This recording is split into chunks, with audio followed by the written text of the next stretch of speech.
हिमालय का बन छिड़गे धर्म की लड़ाई, हो निर्दय लोगों ने कराली जंगल कटाई, हो निर्दय लोगों ने कराली जंगल कटाई।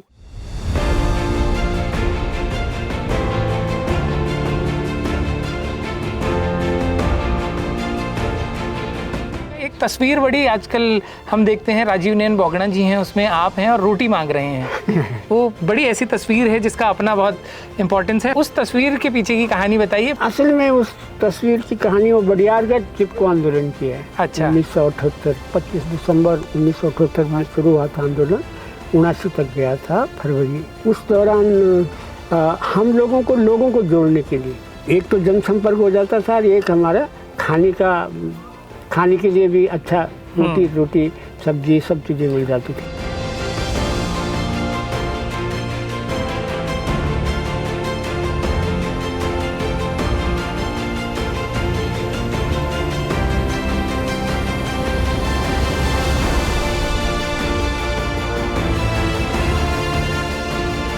जब आप कहते हैं कि सरकार को इच्छा शक्ति दिखाते हुए मान लीजिए 3 प्रमुख काम करने हो, 2 प्रमुख काम करने हो, प्राथमिकता क्या होनी चाहिए सरकार की? मैं एक नारा अक्सर कहता हूँ, खेती पर किसकी मार, जंगली जानवर, मौसम और सरकार।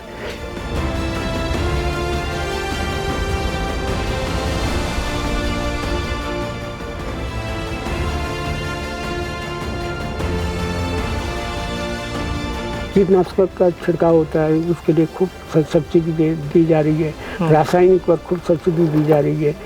अब आप ये देखिए, खेती जैविक खेती होगी कैसे? आप जो है पावर टिलर पर तो सब्सिडी दे रहे हैं, 80% सब्सिडी दे रहे हैं। मशीन पर जो ईरान इराक से हमें तेल मंगाने पर उससे पेट भरने के लिए, लेकिन जो घास खा के गोबर देने वाले बैल हैं उन पर 1 पैसे की सब्सिडी नहीं है। नहीं, हम लोगों ने कई बार बोला सरकार को, ज्ञापन दिए, बोला कि भाई गाय को बचाना है तो भाई बैल को भी बचाइए। बैल पे राजनीति नहीं हो पाती ना। हाँ, वही।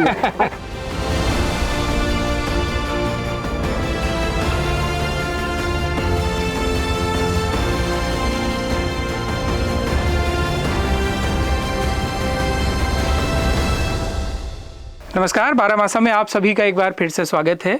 आज हम लोग हैं टिहरी की हेवल घाटी में और हेवल घाटी के जड़दार गांव में। कुछ पर्सनालिटीज़ ऐसी होती हैं जिनकी जीवन यात्रा को जब आप देखते हैं तो एक पूरे भूगोल और एक पूरे समाज का एक ऐतिहासिक कालखंड भी उसमें परिलक्षित होता है। ऐसी ही एक पर्सनालिटी आज हमारे साथ हैं जिनका नाम है विजय जड़दारी। जड़दारी जी, आपका बहुत बहुत स्वागत बारामासा में। धन्यवाद कोटियाल जी। हम आपके पूरी जीवन यात्रा पर विस्तार से बात करेंगे, लेकिन उसकी शुरुआत इससे करते हैं जो यहाँ पे बीज आपने अलग अलग तरह के जो बीज हैं, हाँ जी, इनको परिभाषित करने से इस पूरे पॉडकास्ट की शुरुआत करते हैं। जी। और एक लंबा इंट्रोडक्शन है विजय जड़दारी जी का, उसको बेहद सीमित शब्दों में बांधना कठिन है, लेकिन मोटे तौर पे अगर मैं कहूँ तो हेवल घाटी का जो आंदोलनों का जो इतिहास रहा है उसका एक मजबूत हस्ताक्षर विजय जड़दारी रहे हैं। वो चाहे चिपको आंदोलन हो, उसके बाद में वनों से जुड़े तमाम आंदोलन हो, और विशेष तौर से बीज बचाओ आंदोलन जिसकी उन्होंने नींव रखी, और वो जाने जाते हैं बीज बचाओ आंदोलन के लिए। फ्रेम में आपने बहुत सारे बीज देखे होंगे, तो उन बीजों के सहारे पहाड़ की खेती पे, पहाड़ के ज़मीनों के सवाल पर, उस पर हम जड़दारी जी से विस्तार से बात करेंगे। तो आप पहले तो थोड़ा थोड़ा इनके बारे में बताने से शुरू कीजिए, फिर हम ऐतिहासिक जो यात्रा रही है उस पर भी आएंगे। असल में ये जो पहाड़ की जी जैव संपदा है, पुरातन से जो हमारे बुजुर्गों ने जो पारंपरिक बीज बचा के रखे, तो उन्हीं बीजों को हमने खत्म होने से, एक तरह से जब नए हरित क्रांति के बीज आ रहे थे तो लोग नए बीज अपनाने लगे। तो हमने ये महसूस किया कि जो ये नए बीज हैं 2-3 साल में वो ख़राब हो जाते हैं, दूसरे में उनके लिए रासायनिक खाद चाहिए, तो हमारी मिट्टी को भी नशेबाज बनाते हैं, हमारा स्वास्थ्य भी खराब कर रही थी वो खादें। मिट्टी को नशेबाज बनाते हैं। नशेबाज जैसे इंसान के लिए शराब है, वैसे मिट्टी के लिए ये रासायनिक खादें हैं। जी।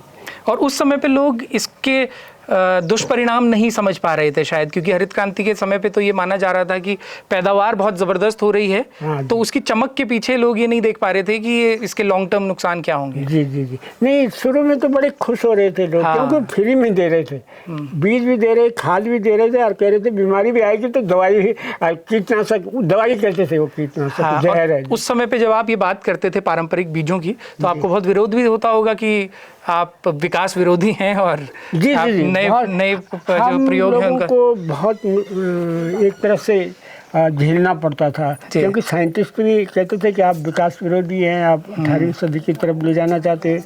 जो हमारे राजनेता हैं और विकास कर्मी हैं, प्रधान हैं, वो सारे लोग हैं, वो भी नहीं समझ पाते थे। वो भी कहते थे कि आप कहाँ ले जा रहे हैं, आप मंडवा झंगोरा की बात कर रहे हैं, दुनिया कहाँ आगे बढ़ रही है, और आप मंडवा झंगोरा की बात कर, बारनाजा की बात कर रहे हैं। और आज फिर ये बारनाजा जो है, इसको भी आप थोड़ा भी और अच्छे से एक्सप्लेन कीजिएगा।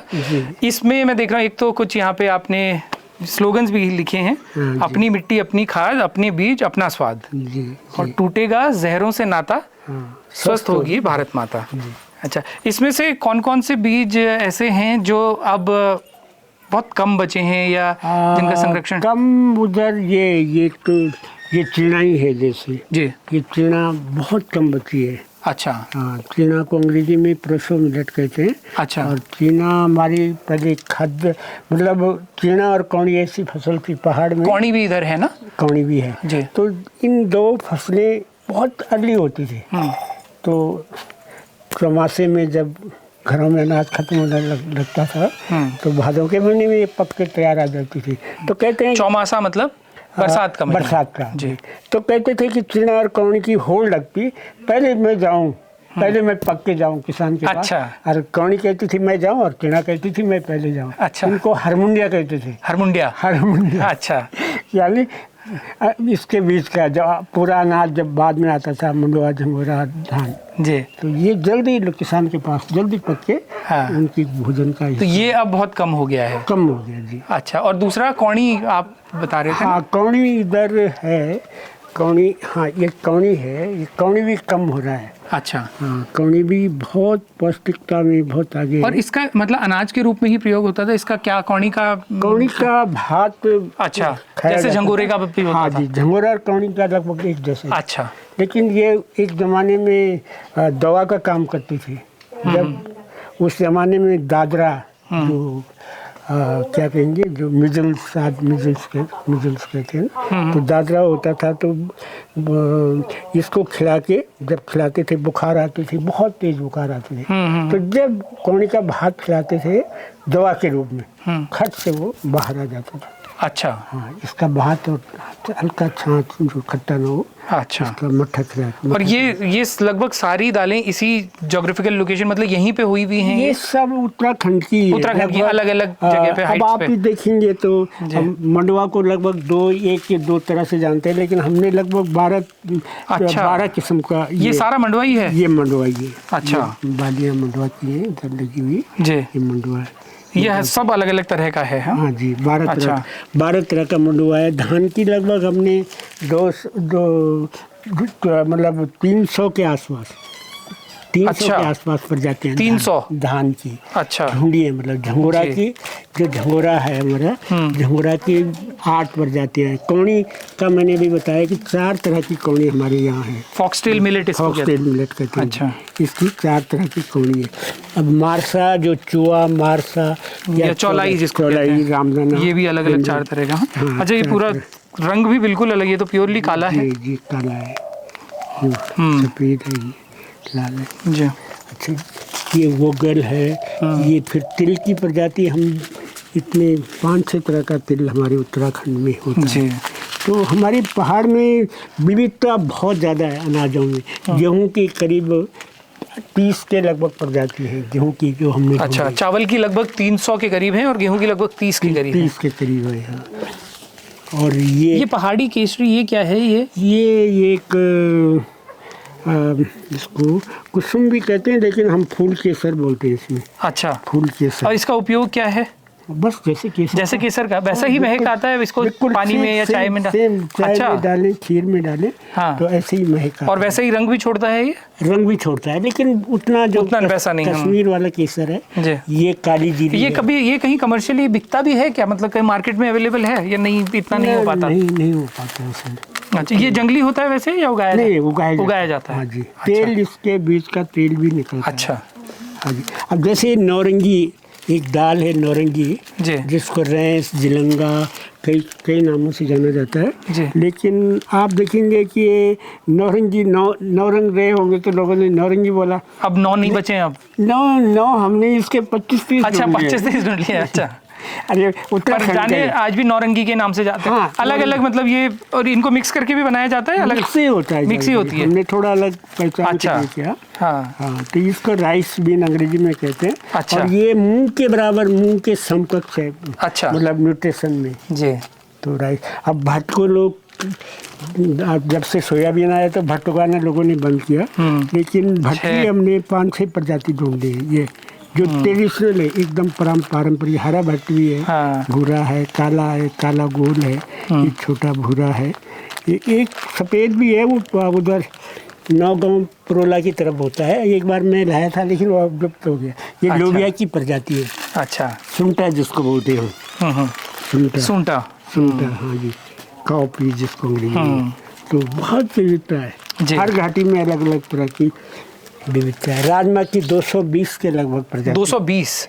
तो इस घाटी में लगभग ज़्यादातर कौन सी राजमा होती है और कैसी होती है? जैसे मतलब उत्तराखंड में हम देखते हैं कि हर्सिल की एक तो बड़ी मशहूर और चर्चित है। हाँ जी। तो आपने ऐसे मतलब सच में उसमें उतनी स्वाद उसका बाकी जगह से अलग है या उसको असल में पॉपुलैरिटी ज़्यादा मिल गई? जगह का, वहाँ की मिट्टी, वहाँ की क्लाइमेट जो भी है, वो थोड़ा हर्सिल का अलग स्वाद है। हर्सिल वाली एलिवेशन की वजह से भी होगा। जैसे हर्सिल वाली मैं यहाँ लाया, मैंने उगाई, हर्सिल की राजमा हुई यहाँ पे आज पैदावार हो रही है। अच्छा। लेकिन वो यहाँ आके उसका कैरेक्टर बदल जाता है। वहाँ छोटी होती है, यहाँ आके पर ऊंचा चढ़ जाती है। अच्छा। लेकिन वो स्वाद नहीं है जो हर्सिल का है। अच्छा। हाँ, पर है फिर भी स्वाद अच्छा है। मुनस्यारी की भी मैं लाया, मुनस्यारी की भी है यहाँ, मुनस्यारी की भी राजमा है। मैं हर तरह के जहाँ भी जाता हूँ तो लेके आता हूँ। अब मैं पिछले दिनों में नागपुर गया था, वहाँ लोगों ने बुलाया था मुझे एक कार्यक्रम के लिए, तो वहाँ से लाया, तो ये मैंने यहाँ भी उगाया। ये क्या है? ये भी एक राजमा की सोल्ड बीन कहते हैं। इतना बड़ा दाना होता है इसका? बड़ा दाना। अच्छा जी। ये क्या है? ये तो पहाड़ की है, तो ठंडी जगह की राजमा है। अच्छा, ये भी राजमा ही है? राजमा की वैरायटी है। अच्छा।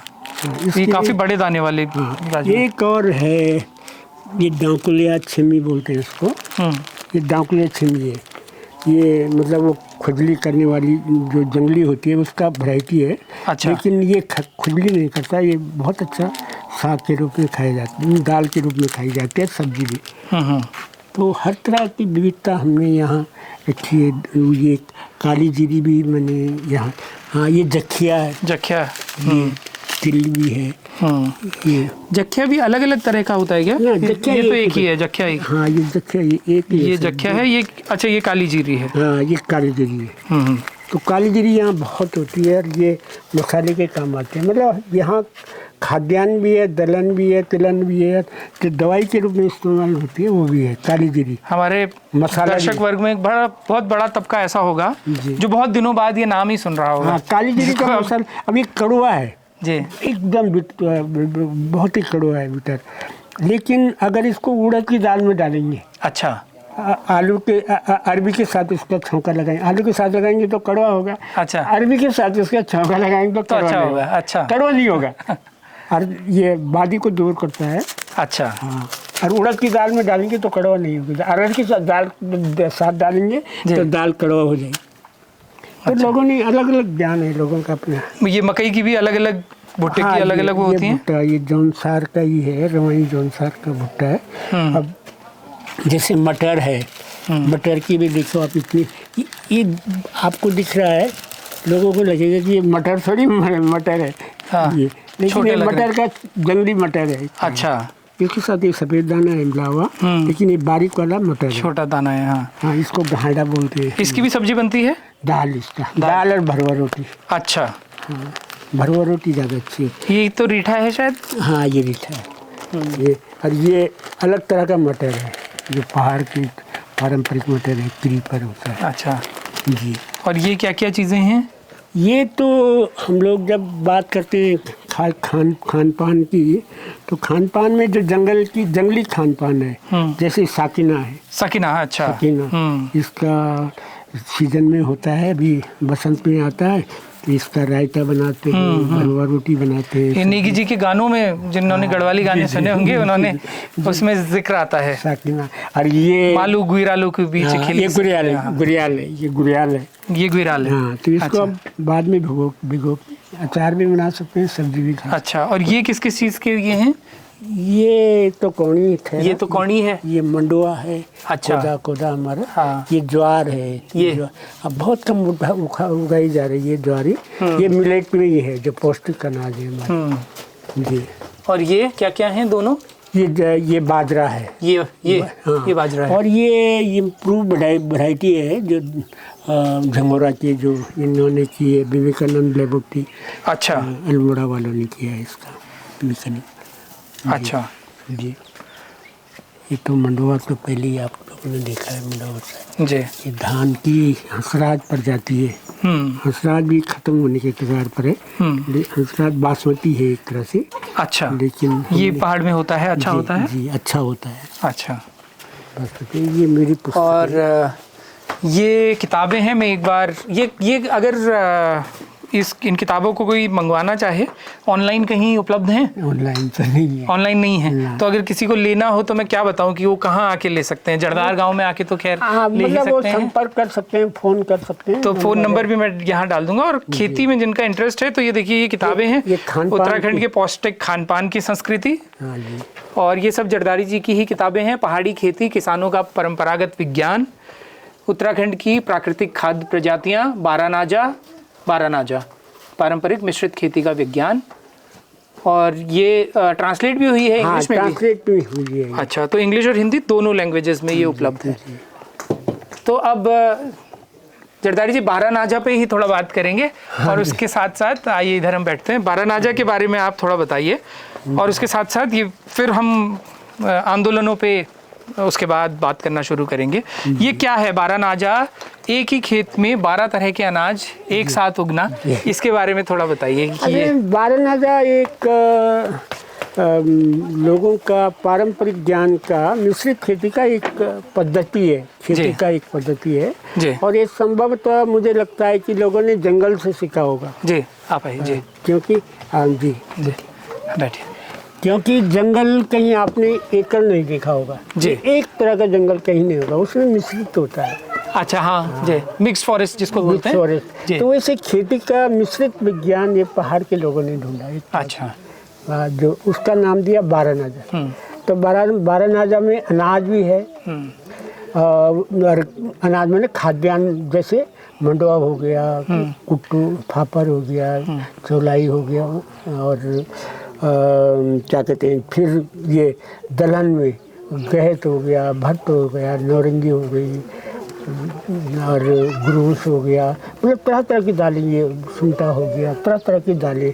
तिलहन भी है, भंगजीर, उसके किनारे किनारे लोग भंगजीर उगा लेते हैं जी, कुछ तिल उगा लेते हैं। तो एक एक खेत में खाद्यान्न भी हो रहा है, दलहन भी हो रहा है, तिलहन भी हो रहा है, मतलब अपने लिए जितना न्यूट्रिशन चाहिए वो सब हो रहा है। पर ये सक्सेसफुली आज भी हो जाता है? बिल्कुल, आज भी है, होता है। हाँ जी, अच्छे स्तर पर भी होता है? बहुत अच्छे स्तर पर भी होता है।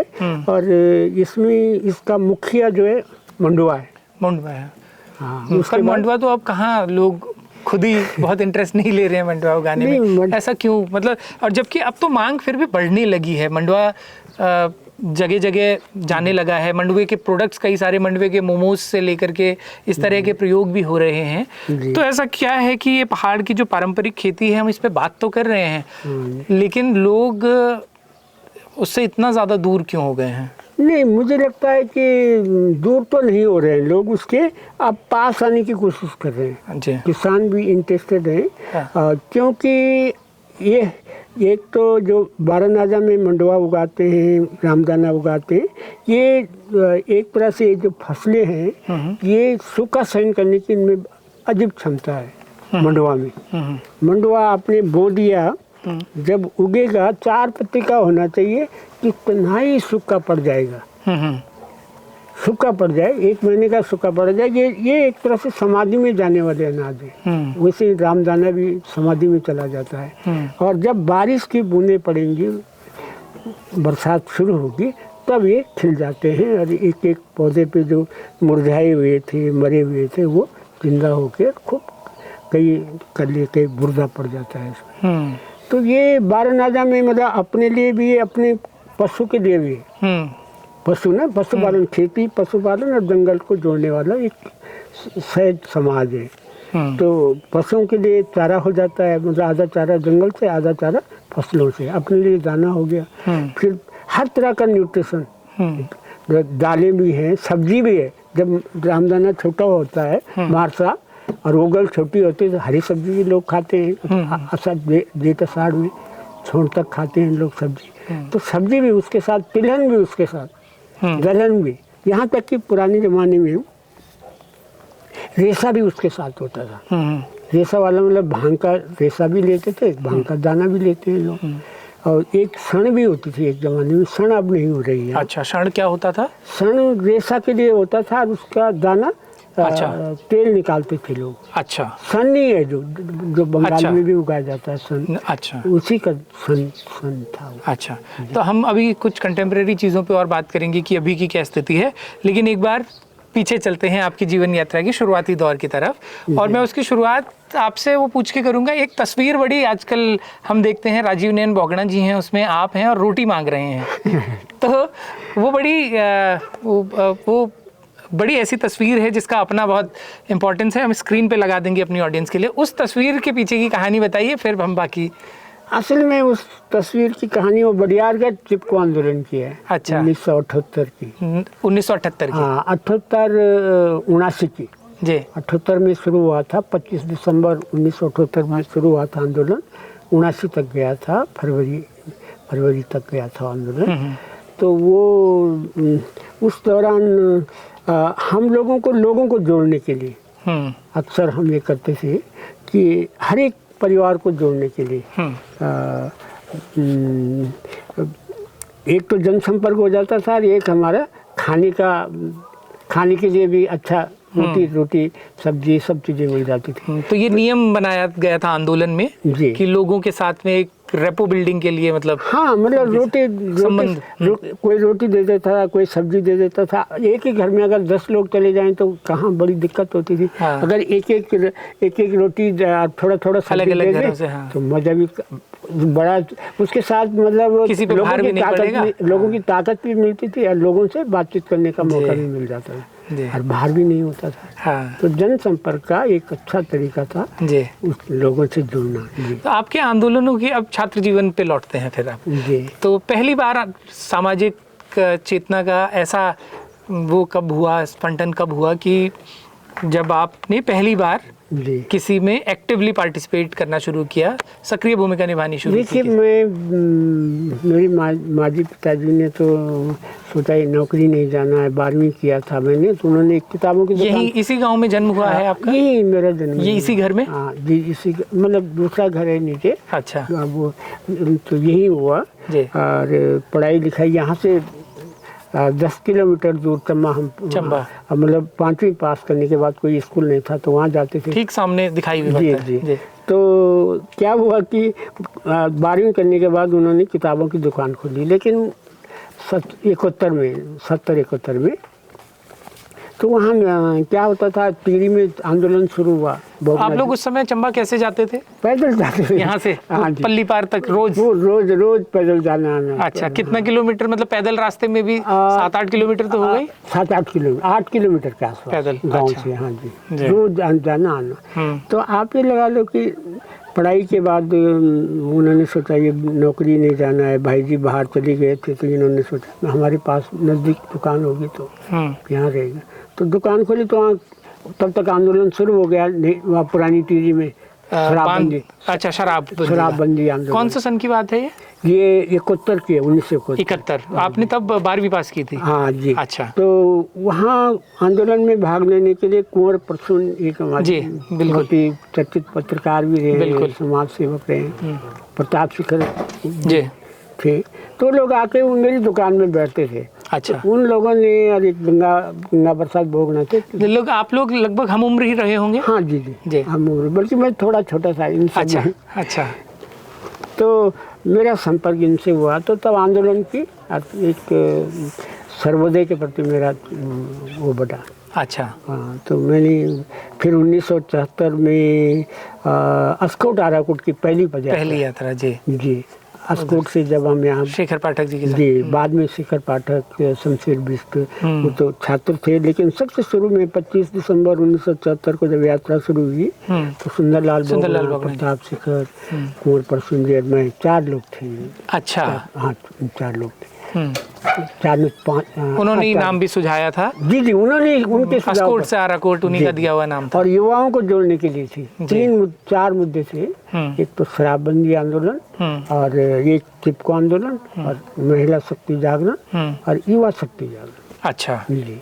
तो आपने वो पूरी करी यात्रा अस्कोट से आराकोट? मैं करीब 3 हफ्ते 24-25 दिन में रहा उस यात्रा। अच्छा। और फिर तब तक घर में कुछ काम हो गया तो अच्छा। मैं वापस आ गया। तो मतलब एक तरह से मेरा अच्छा शिक्षण उसी में हुआ। हाँ, मतलब उस यात्रा ने जो है एक सामाजिक चेतना का भी विकास किया और एक दिशा भी दी। जी। तो वहाँ से आंदोलनों की जर्नी जो है मतलब एक तो नियमित बोगना जी का विष्णु शास्त्र नाम पाठ हो गया, फिर रोजी प्रार्थना हो गई, जो सर्वधर्म प्रार्थना हो गई, वो का मौका मिला। फिर रोटी मांगने का कार्यक्रम थोड़ा कभी अच्छा, उस यात्रा में एक नियम ये भी होता था ना कि कोई भी अपनी जेब में 1 रुपया भी नहीं लेके चलेगा? नहीं, मतलब पहली शर्त ये थी कि जेब का पैसा बिल्कुल अलग होना चाहिए, खर्चा करना ही नहीं है। हाँ। फिर भी यात्रा हुई, बहुत सारे लोग, जो भी साधन है, माना एक डायरी की जरूरत हमें, तो किसी से कहना है भाई हम एक डायरी दे दो, खाना लोग इंतजाम अच्छा कर देते थे। गांव में गए तो लोग तो बड़े खुश होते थे, मेहमान तो क्या पर आ गए ये लोग, मेहमान जैसे। तो और अब एक नया ट्रेंड भी चल गया आजकल, बहुत सारे ब्लॉगर्स जो हैं वो ट्रैवल विदाउट कैश करके और इस तरह से बड़े फैसिनेटिंग तरीके से ब्लॉग्स बनाते हैं।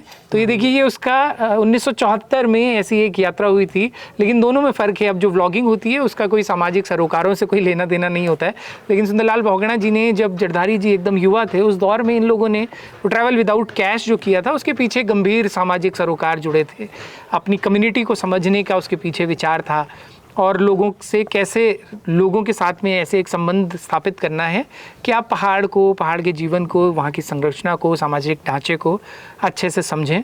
तो पर मैंने ये प्रसंग इसलिए बताया कि आजकल अब नए जो युवा हैं वो भी यही कर रहे हैं, वो अपने व्लॉग बनाते हैं, साइकिल पे पीछे लिखवा लेते हैं कि हम बिना पैसे के ट्रैवल कर रहे हैं, तो लोग उनकी मदद करते हैं। हालांकि उनका लेकिन उस तरह का कोई सरोकार नहीं होता है, वो अकेले बस ब्लॉगिंग के लिए ऐसे निकले होते हैं। नहीं, हमारा तो ये था, सुंदरलाल बोगना जी का मार्गदर्शन जो मिला हमें, तो ये था कि लोगों से जुड़ना है और लोगों को ये विचार बताने हैं। ये एक जगह नदी बहुत गहरी थी और पानी था, तो लोगों ने, हम डंडा पकड़ के 4 लोग। अच्छा। फिर बोगना जी ने कहा, अरे चलो कोई बात नहीं, अगर मरेंगे तब तो लोग यहाँ आएगा, कोई आएगा। क्योंकि वहाँ विकास का बहुत जोर, कोसों जोर था, इतना कटा हुआ था। जी, कटा हुआ। जी। अच्छा, तो उसके बाद फिर 74 में ये यात्रा शुरू हुई यात्रा की, और उसके बाद मैंने किताबों की दुकान छोड़ दी। अच्छा। तो पिताजी ने डांटा नहीं कि ये पैसा वैसा लगा के तेरे दुकान खोली थी? क्या कर लेंगे, अब खेती में भी तो आपके साथ मदद करेंगे और कुछ और करेंगे फिर। अच्छा जी। पर उसके साथ फिर मैं सार्वजनिक जीवन में आ गया। अच्छा, उसके बाद वो चिपको आंदोलन और उसके एक्सटेंशन वाले जो आंदोलन हुए, हाँ, पर्यावरण से जुड़े हुए, हम लोग ज़्यादा जो चमोली रेणी वाले आंदोलन में तो नहीं रहे जी, लेकिन विचार से जुड़े हुए थे। लेकिन हेवल घाटी से जो आंदोलन की धारा बदली जी, मतलब शुरू में तो चिपको आंदोलन वही था ना कि बाहर के लोग काट के ले जाते हैं, क्यों ना हम भी अपने रोजगार के लिए छोटे छोटे वन आधारित उद्योग लगाए। तो यही थीम थी शुरू में। और आप ये देखिए उस दौरान श्रमिक समितियां बनी हैं, वन श्रमिक समितियां बनी हैं, और वन निगम उसके बाद बना चिपको आंदोलन की मांग पर। वन निगम की अब मालधारी प्रथा खत्म होगी, वन निगम कटाई करेगा, अब छोटी छोटी संस्थाएं बनेंगी, और बहुत सी संस्थाएं बनी हैं जिनको छोटे छोटे कोटा मिलने लगा। लेकिन कोटा पूरा नहीं मिलता था, वन विभाग फिर भी ठेकेदारी तो करता ही था, तो इनको कम मिलता था। अच्छा, मैं ये भी समझना चाह रहा हूँ जरदारी जी आपसे कि चिपको आंदोलन इतना बड़ा आंदोलन हुआ कि दुनिया ने जाना उसको। आज तक भी इतिहास में, सिर्फ उत्तराखंड के इतिहास में ही नहीं बल्कि वर्ल्ड हिस्ट्री में जब बड़े एनवायरमेंटल प्रोटेस्ट के बारे में लोग पढ़ते हैं तो उसके बारे में पढ़ते हैं। लेकिन जैसा अभी आपने बात की कि उसमें ये भी बात की थी कि बाहर के लोग हमारे आते हैं, पेड़ काट के चले जाते हैं, हम अपने फॉरेस्ट को कुछ ऐसा करें कि उससे लोकल कम्युनिटीज़ लंबे समय तक उससे कमा पाएँ, आजीविका का वो साधन बन पाएँ। वो उसका एक सक्सेसफुल मॉडल आज तक खड़ा क्यों नहीं हो पाया? लेकिन उसमें भी कुछ कमियां थी जी। अगर लगातार जंगलों का दोहन होता रहता, अगर ये पर्यावरण शब्द शुरू में नहीं था। आप जानते हैं कि 1977 तक चिपको आंदोलन में कहीं पर्यावरण शब्द का उल्लेख नहीं मिलता है। लेकिन जो तवा घाट में 1977 में एक बड़ी तबाही आई है ना, पिथौरागढ़ का तवा घाट में जो 45 लोग मलबे के नीचे दब गए, जिसमें 32 लोग लगभग आईटीबीपी वाले थे। ये वही वाला था जो कैलाश मानसरोवर यात्रियों वाला? नहीं, वो तो 90 के दशक में हुआ था। ये पहले जी। और कुछ 12-13 गांव के लोग थे। अच्छा। तो उसमें फिर ये उसका अध्ययन करने बाद में सुंदरलाल बोगना जी भी गए हैं, संक्षेप सबसे पहले गए हैं। तो उन्होंने जो अध्ययन किया उसका, तो वहाँ तवा घाट में बहुत बड़े मात्रा में पेड़ कटे थे और बरसात में बाढ़ आई, उस वजह से वो लैंडस्लाइड आया। तब यहाँ से जो हिमवल घाटी के अद्वानी गांव से धूम सिंह नेगी, परसुन जी, प्रताप सिकत और बतनी देवी, तो इस आंदोलन में एक नया नारा निकला कि जंगल की देन मिट्टी, पानी और हवा भी है। मिट्टी, पानी और बयार। हाँ, क्या है जंगल के उपकार? मिट्टी, पानी और बयार, मिट्टी, पानी और बयार, जिंदा रहने के आधार। तो इस नारे ने चिपको आंदोलन का एक नया दर्शन दिया, और ये सुंदरलाल बोगना जी ने इस नारे को पूरी दुनिया में मतलब फैलाने का काम किया। जी, तो ये हिमवल घाटी का ही दर्शन था जी। उसके बाद ये आंदोलन यहाँ टिहरी में तो बहुत बड़ा संग्राम हुआ। यहाँ अद्वानी में हुआ, सलेत में हुआ, फिर बडियारगढ़ में हुआ, ढूंगमंदार में हुआ, खुरीत में हुआ, कांगड़ में हुआ। तो लड़ाई के अलग अलग मोर्चे बने। तो बडियारगढ़ से जब सुंदरलाल बोगना जी ने वहाँ पर मतलब मेरे जीवन का भी बड़ा वो रहा। मैं एक यात्रा में गया था घूमने के लिए, हॉर्टिकल्चर के टूर में, और वहाँ से लौट रहा था GMBN की बस से कीर्तिनगर में। तब तक बोगना जी और कुंवर प्रसन्न जी मिल गए। अब ये वहाँ पर बैठ के मूंगफली खा रहे थे। अच्छा। अभी याद है उनका चेहरा। कीर्तिनगर में बैठ के? कीर्तिनगर में। आप कहाँ से लौट रहे थे? मैं कुमाऊं की एक हॉर्टिकल्चर टूर से लौटा। तो कुमाऊं, अच्छा, उधर से होते हुए पीछे से आ रहे थे? अभी गैरसैंण। हाँ, गैरसैंण। अच्छा। आप देखेंगे कि जिन्होंने मुझे देखा कि चाय पानी के लिए हम भी रुके, ये भी रुके हुए थे, उन्होंने कहा अरे जलसा जी कहाँ से आ रहे हैं? बहुत तो अच्छे तरीके से बात, बोगना जी तो सबके लिए जी से बात, अरे जलसा जी कहाँ से आ रहे हैं? मैंने कहा मैं वहाँ गया था। और उन्होंने कहा अपना सामान उतारो। अच्छा। अब सामान उतारा, आप ये लगा लो, सामान उतारा, और कहाँ तो मैं आप घर खबर पहुंचा दो, कोई गांव के दूसरे गांव के लोग थे, घर खबर पहुंचा दो कि मैं चला गया। अब वहाँ से 2.5 महीने बाद लौटा मैं। 2.5 महीने बाद? बडियार के सामने। अच्छा। तब कोई फोन भी नहीं था, वो नहीं था। तो बोगना जी समर्पण था आप लोगों का। बोगना जी ने मतलब 25 दिसंबर को इसकी शुरुआत की, और वो किसी काम मीटिंग में बाहर चले गए। और 8 जनवरी को आए। तब तक 2 आदमी, परसून जी, कुंवर परसून और मैं, वहाँ अकेले, कोई जानता तो हमें नहीं था। तो हमने जोड़ने का काम किया लोगों को। थोड़ा सा बडियारगढ़ आंदोलन के थोड़ा सा इतिहास के बारे में भी बताइए, मतलब कि क्या था आंदोलन? आप कोटियाल जी, आप मानेंगे वहाँ आंदोलन भी था और आंदोलन विरोधी ताकतें भी थी। तो चिपको आंदोलन विरोधी शक्ति भी वहाँ बड़ी बन गई। और वो आंदोलन विरोधी शक्तियाँ कौन थी? मतलब ठेकेदारों के लोग थे या नहीं, वो वन निगम के लोगों ने, वहाँ के स्थानीय जो जनप्रतिनिधि थे उस गाँव के, वहाँ के मालगड्डी के जो बहुत जागरूक लोग थे उस वहाँ के, मतलब एक तरह से वैसे ना, मतलब जिनका सम्मान था, वो लोग उनके पक्ष में आ गए। उन्होंने कहा हम आपके गांव में रोजगार देंगे, पानी देंगे, वो सब उनके पक्ष में आ गए। तो उन्होंने चिपको विरोधी संघर्ष समिति भी बना ली। अच्छा। तो 8 तारीख तक हम लोगों ने किसी तरह रोज ही प्रदर्शन, जुलूस लेके आते थे दूसरे गांव से, लेकिन उस गांव के आधे लोग हमारे साथ थे। लेकिन ज़्यादा लोग उनके पक्ष में आ गए थे। ज़्यादा लोग उनके पक्ष में थे? हाँ। अच्छा। हाँ। पर धीरे धीरे 8 तारीख को जब बोगना जी आए तो फिर उन्होंने 9 जनवरी को उनका जन्मदिन था 79 को। तो उन्होंने अपने जन्मदिन पर एकदम जंगल में उपवास शुरू कर दिया। जैसे आए सीधे उपवास से बैठ गए। तो फिर ये उनका उपवास 18 दिन जंगल में रहा।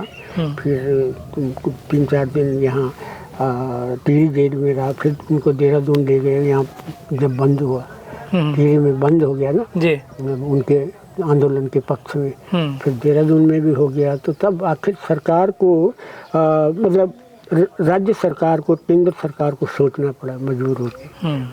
तो फिर 2 फरवरी को उन्होंने उपवास तोड़ा इस शर्त पर कि जब पूरी तरह से हिमालय में हरे पेड़ों का दो बरधारी घाट और बडियारगढ़ में ब्लैंकेट बैन होगा, कंप्लीटली बैन उस शर्त पे।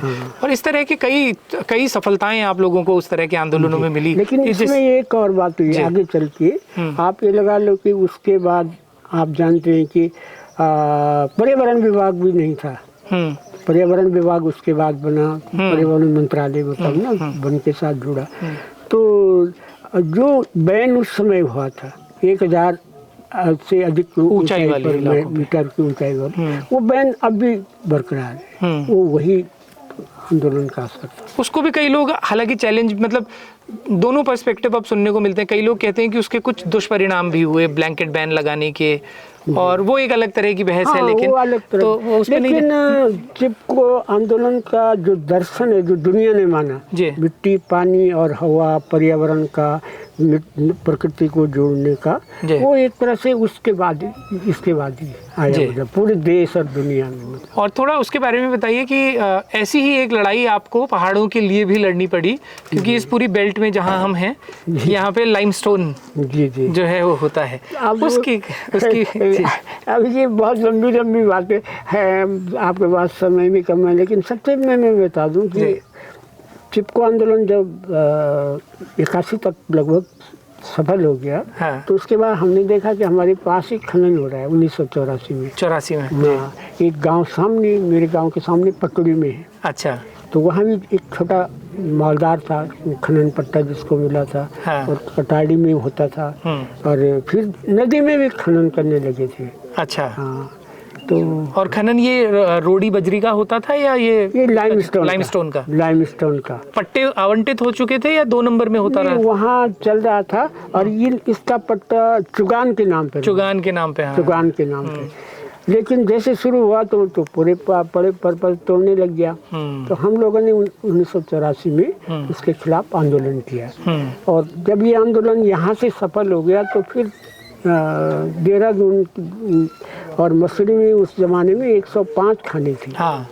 तो एक PIL अवधेश कौशल और रूलक वाले अब नहीं है, रूलक और कल्पवृक्ष दिल्ली ने एक PIL दाखिल की। तो सारी खाने बंद, देहरादून की 104 खाने बंद, 104-5 खाने बंद हो गए। लेकिन एक जो टिहरी से जुड़ी थी, नाही बड़कोट के नाम से, अच्छा, जिसको सिंसार खाला खनन के नाम से जाना जाता है, तो वो चलता रहा, और वो और तेज चलने लग गया।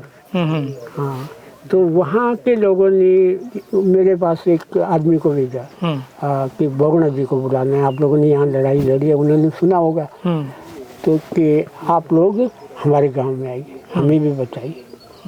1986 में एक चिट्ठी काफ़ी प्रिंटेड में उस समय। तो अगले दिन जैसे मुझे मिला तो मैंने प्रसन्न जी से बोला, और एक प्रदीप बोगना थे, पत्रकार थे, उन्हीं के भाई, हाँ, सुंदरलाल बोगना जी के बेटे, छोटा बेटा, छोटा जी। तो हम लोग यहाँ से गए वहाँ, तो उस गांव में पहुँचे तो वहाँ देखा कि बहुत तबाही हो रही थी खनन से। तो हम लोग उस समय सीधे क्या कर सकते थे, लेकिन जो जहाँ लिख सकता था अखबारों में, प्रसून जी भी लिखते थे, थोड़े बहुत मैं भी लिखता ही था, और ये हिंदुस्तान में लिखते थे, प्रदीप लिखता था, तो रिपोर्ट करी। और फिर हम लोग उन गांव में जैसे आंदोलन के लिए डटते हैं, तो हम लोग सब वहाँ डट गए कि रोकना है इसे। तो वो लंबा संघर्ष था, मतलब 1.5-2 साल उसकी लड़ाई लड़नी पड़ी हमें। आखिर बोगना जी को भी बैठना पड़ा वहाँ, लेकिन वो एक अलग तरह का अनुभव था। आप ये देखेंगे कि सत्याग्रह के, क्योंकि वहाँ बड़े मारने के लिए भी आए, वहाँ की महिला थी एक चमन जी, अच्छा, उनके, वो भी वहाँ पर धरने में बैठ गई। भोपाल सिंह थे, अभी भी हैं भोपाल सिंह। तो सब लोगों ने बड़ी लड़ाई लड़ी उस समय। और लोगों ने सड़क जो थी, गट्टू की सड़क थी, क्योंकि गट्टू वाली तो बड़ी, वहाँ भी 2 दल हो गए थे। अच्छा, एक खनन के पक्ष में हो गया था कि सब लोगों का रोजगार, वहाँ तो 5वीं पास किया और सीधे खनन में रोजगार मिल गया। हाँ, मतलब वो तुरंत तो पैसा देता ही है इस तरह का कारोबार, और लोगों को आने जाने का सुविधा उसी गड्ढे से होती थी। तो लोगों ने सड़क पे गड्ढे बना दिए और गड्ढों में बैठ के कहा कि अब चलाओ गड्ढे। अच्छा, हाँ, बहुत अजीब तरह का, बहुत ही डेवोटेड सत्याग्रह। पर ये जागरूकता भी तो थी लोगों में, वो मोटिवेशन था। आज तो हमारे बगल में ही खनन होता है और शहरों में लोग कहीं मतलब ज़्यादा से ज़्यादा कुछ ऑनलाइन पिटीशंस, मार पिटाई पे आए वो चमन के, पर बल्कि उन्होंने सैलानी जी ने तब घनश्याम सैलानी जी ने, घनश्याम सैलानी जी ने वो कविता भी लिखी थी, नाई कला गाँव की चमन दे की गाँव नौ की रणचंडी बनेगी। हाँ, जैसे उन्होंने वो गाया था ना, और एक बहुत सुंदर गीत उन्होंने गाया था कि बड़ियारगढ़ में भी गाया था, हिमालय का बन छिड़ेगी धर्म की लड़ाई, हो निर्दय लोगों ने कराली जंगल कटाई, हो निर्दय लोगों ने कराली जंगल कटाई। ऐसे ही उन्होंने यहाँ भी गाया कि नाही कला गाँव की चमंदे नौ की रणचंडी बनेगी। सैलानी जी का तो बहुत, वाह, उनका था इतना आंदोलन को, इतना बल किसी राजनेता ने, लोग मतलब सामाजिक कार्यकर्ता ने मन से नहीं छुआ जितना उन्होंने। हम जल्दी ही घनश्याम सैलानी जी पर हम एक विस्तार से एक प्रोग्राम जल्द लेके आएंगे आप लोगों के लिए। और हल्की हल्की बारिश भी होने लगी है, तो लेकिन हम रैप करें उससे पहले मैं कुछ चीज़ें ज़रूर आपसे और जानना चाहूँगा, खास करके आज के दौर के बारे में। आपने इतना लंबा समय पहाड़ में रहते हुए पहाड़ की ज़मीन से जुड़ी हुई समस्याओं को बिल्कुल मूल से, और जिसको कहते ही हैं कि बीज से आपने हर एक समस्या को देखा है, जिया है। अब पिछले कुछ समय में बहुत तेज़ी से कई तरह के नैरेटिव पहाड़ के लिए बन रहे हैं। आप सरकार की जो योजनाएं देखते हैं कि हम जैविक खेती को बढ़ावा देने के लिए एक योजना ला रहे हैं, या इस तरह की योजना, आप उनको कैसे देखते हैं? मतलब उस तरह की योजनाओं में और धरातल पर जब आप लोग खेती में बीज बचाने की बात करते हैं, कोई साम्य है दोनों में, या कहाँ कमियां नजर आती हैं? देखिए, हम लोगों ने जब मोटा अनाज कहते थे, ये लोग कहते थे मोटा अनाज, लेकिन हम कहते थे कि मोटा अनाज नहीं कहा जाना चाहिए, मोटा अनाज नहीं, इनको पौष्टिक अनाज कहा जाना चाहिए। और पौष्टिक अनाज इसलिए कि ये अन्य जो आपके चावल गेहूँ हैं उससे ज़्यादा ताकतवर हैं। और हमारे यहाँ जो हमारा अनुभव है जो वो ये कि जो जब पुराने समय में लोग इन अनाजों को खाते थे तो कोई बीमारी नहीं होती थी। 100-200 किलोमीटर तक कोई अस्पताल ही नहीं होता था। तो ये अनाज औषधि भी थे और ये भी थे। तो तब लोगों ने, मैंने शायद पहले भी बोला कि तब एक तरह से हमारा मजाक उड़ाया जाता था लेकिन अच्छी बात है, सरकार ने पौष्टिक अनाजों के लिए एक राष्ट्रीय अंतर्राष्ट्रीय स्तर पर, पहले तो राष्ट्रीय स्तर पर हम लोगों ने बाकायदा सरकारी नीतियों के में शामिल करने के लिए कई बार राज्य सरकार को और केंद्र सरकार को भी एक नीतिगत लिख के दिया, बाकायदा एक योजनाबद्ध लिख के दिया।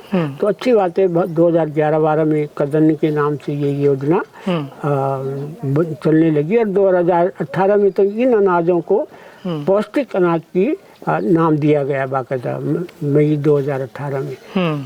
और फिर अब आप सभी को मालूम है कि हमारे प्रधानमंत्री जी ने इसको अंतर्राष्ट्रीय स्तर पर ये बात ले गए, तो 2023 में मिलेट ईयर या मोटा अनाज वर्ष के नाम से मनाया गया। तो ये पहाड़ में आपको लगता है कि ये मुनाफे का सौदा भी हो सकता है? बिल्कुल मुनाफे का सौदा हो सकता है। हम कह रहे हैं कि जो सरकार बोल रही है नेचुरल खेती, जैविक खेती की बात, तो ये अगर इच्छा शक्ति सरकार में हो, क्या क्या करना चाहिए? इच्छा शक्ति जब आप कहते हैं, नहीं रही है मतलब उन जैसे अगर मान लीजिए कि ये कहना हो कि जैसे एक तो गोल खातों का और चकबंदी का एक बड़ा सवाल तो है ही, जो हमेशा से है, जो बड़ा एक बाधा बन के खड़ा होता है पहाड़ की खेती के आगे। तो एक तो वो है ही, लेकिन जब आप कहते हैं कि सरकार को इच्छा शक्ति दिखाते हुए मान लीजिए 3 प्रमुख काम करने हो, 2 प्रमुख काम करने हो, प्राथमिकता क्या होनी चाहिए सरकार की कि क्या उसको बिल्कुल कि सबसे पहला कदम तो ये उठाया जाना चाहिए?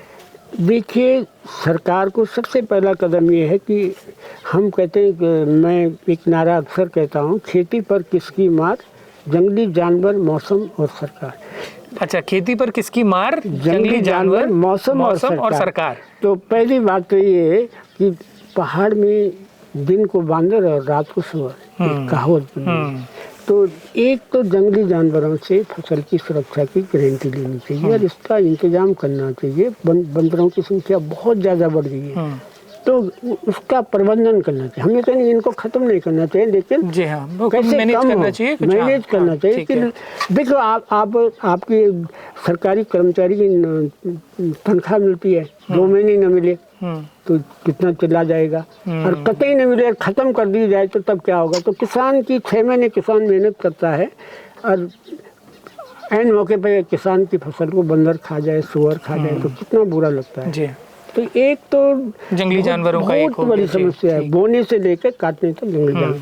दूसरे में क्लाइमेट चेंज जो हो रहा है, मौसम की मार है, मौसम की मार, जंगली जानवर, मौसम और सरकार। मौसम की मार लगातार पड़ रही है और मौसम की मार में भी मैं अपना अनुभव आपको बता दूं, जितना बाहर नाजा की फसल है, कोई फसल ये जंगली जानवर खा जाते हैं, लेकिन कुछ फसलें ऐसी बिल्कुल सूखे को सहन करने वाली हैं। अभी मैंने जैसे आपने बताया कि जैसे मंडवा कोदा है जी, तो ये फसलें मतलब मुकाबला करने वाली है क्लाइमेट चेंज का। और कोदे को तो शायद ये भी नुकसान नहीं पहुंचाते ना, बंदर उसको केवल बंदर कम खाता है, लेकिन भालू बहुत भालू। अच्छा, अब भालू जब खाता है तो कितना बहादुर होता है, अब देखो वो ढूंढ के खाता है। और जो सरकार कोई मार नहीं रही है, हम ये नहीं कह रहे सरकार मारे, लेकिन सरकार की जो पॉलिसी है, सरकार की जो पॉलिसी है वो मारने वाली है, मारने वाली ना हो। अब हरित क्रांति को लाने वाले कोई किसान थोड़ी था, ये सरकारी नीति के तहत तो आई। तो ऐसी नीति ऐसी हो जिससे लोग फॉलो करें। और जैविक खेती की अच्छी नीति बन रही है, नेचुरल खेती की अच्छी बन रही है, लेकिन धरातल पर उसे उतारने में अभी किसानों को एक तरह से बहुत ज़्यादा वो क्या कहते हैं, किसानों को विश्वास में लेके नहीं हो रहा है। किसान कैसे करे उसको, कैसे मुनाफे की खेती हो। तो ये अगर मतलब सरकार की इच्छा शक्ति हो तो आप मानते हैं पहाड़ में भी सस्टेनेबल और वैसा? पक्का मेरा विश्वास है, इतना उत्पादन दे सकती है ये चीना। आप देखिए इतना अधिक उत्पादन देती है चीना, मैं कह रहा हूँ अगर उसका बचाव हो जाए तो चीना अधिक उत्पादन दे सकती है, और वो अच्छा पैसा भी दे सकता है, मतलब जी। और मंडवा भी अच्छी उपज दे सकता है, झंगोरा अच्छी दे सकता है बजाय धान के। लेकिन क्या है कि आप कह रहे हैं जैविक खेती है, नमामि गंगे योजना है, लेकिन तब भी बेतहाशा मात्रा में जो कैश क्रॉप के लिए, जो गोभी उगाने के लिए, मटर उगाने के लिए और टमाटर उगाने के लिए बड़ी मात्रा में उस पर भी सब्सिडी है। क्या कहते हैं कि आप जो कीटनाशक का छिड़काव होता है उसके लिए खूब सब्सिडी दी जा रही है, रासायनिक पर खूब सब्सिडी दी जा रही है। अब आप ये देखिए खेती, जैविक खेती होगी कैसे? बैल है नहीं, गोवंश बढ़ाने की बात हो रही है, लेकिन हर गांव में पहले हर घर में एक जोड़ी बैल होता था, आज एक बैल विहीन हो गए गांव। अब क्यों कारण क्या है? आप ये देखो, आप जो है पावर टिलर पर तो सब्सिडी दे रहे हैं, 80% सब्सिडी दे रहे हैं मशीन पर, जो ईरान इराक से हमें तेल मंगाने पर उसके पेट भरने के लिए, लेकिन जो घास खा के गोबर देने वाले बैल हैं उन पर 1 पैसे की उन पे सब्सिडी नहीं है नहीं। हम लोगों ने कई बार बोला सरकार को, ज्ञापन दिए, बोला कि भाई बैल, गाय को बचाना है तो भाई बैल को भी बताइए। अब गाय के लिए भी गड़बड़, बैल पे राजनीति नहीं हो पाती ना। हाँ वही। अरे आप देखो बैल पर क्या हो गया, वो क्या, अब गाय की चिंता है हमें, गाय होनी चाहिए, लेकिन जो नंदी बैल है, सांड है, सांड नहीं होना चाहिए, बैल कतई होनी नहीं चाहिए। अब जो है कृत्रिम गर्भाधान जो हो रहा है, सीमेन जो लाके जो हो रहा है, उसमें ऐसी विधा इन्होंने निकाल दी कि बैल होगा ही नहीं, केवल फीमेल ही होगा, बैल हो। तो अब तो बैल जो है आप केवल पूजा में रहेगा, वो सिर्फ शिव मंदिर के बाहर जो है वही नजर आएंगे, वही नजर आएंगे। आपने समय दिया हमको, आपसे बात करके हम और समृद्ध हुए। बहुत बहुत शुक्रिया, अपने अनुभव हम सबसे साझा करने के लिए बहुत बहुत शुक्रिया। बहुत धन्यवाद आप। तो ये थे विजय जरदारी जी। आप लोगों को ये प्रोग्राम कैसा लगा कमेंट करके हमें ज़रूर बताइएगा। जुड़े रहिएगा बारहमासा।